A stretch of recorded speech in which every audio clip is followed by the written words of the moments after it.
राधे राधे प्रिय भक्तों।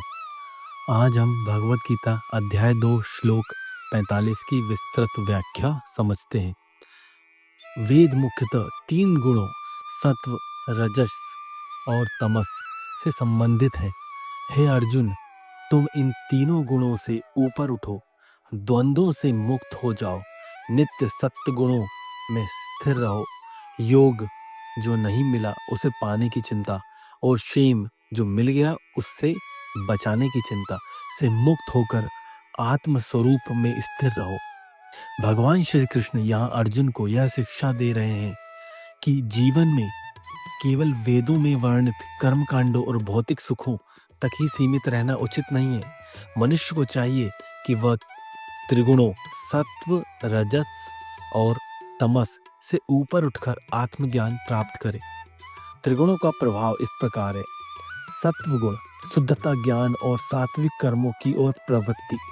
रजस गुण इच्छाएं, महत्वाकांक्षाएं और भौतिक सुखों की प्राप्ति की ओर झुकाव। तमस गुण आलस, अज्ञान और मोह की प्रवृत्ति।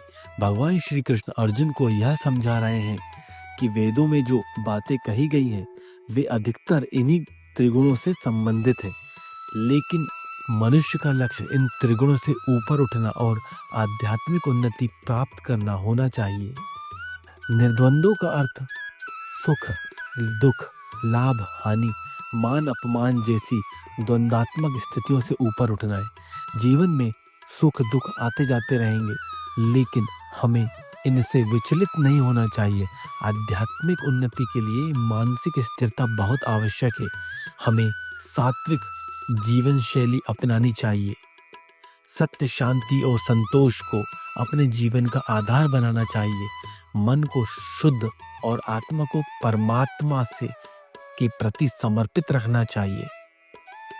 श्री कृष्ण यहाँ अर्जुन को सिखा रहे हैं कि भौतिक वस्तुओं की चिंता करने के बजाय अपने आत्मिक कल्याण पर ध्यान दो।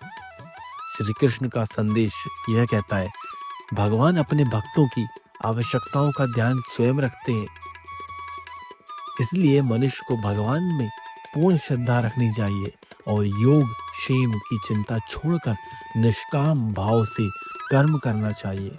इस श्लोक से हमें जो शिक्षा एवं जो निष्कर्ष निकलता है वो यह है कि त्रिगुणों से ऊपर उठकर आत्म साक्षात्कार करो।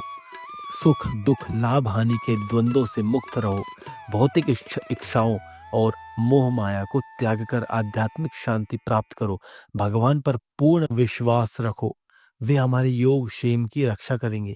सच्ची भक्ति वही है जो हमें भौतिक इच्छाओं से मुक्त करके परमात्मा के प्रेम में स्थिर कर दे। राधे राधे।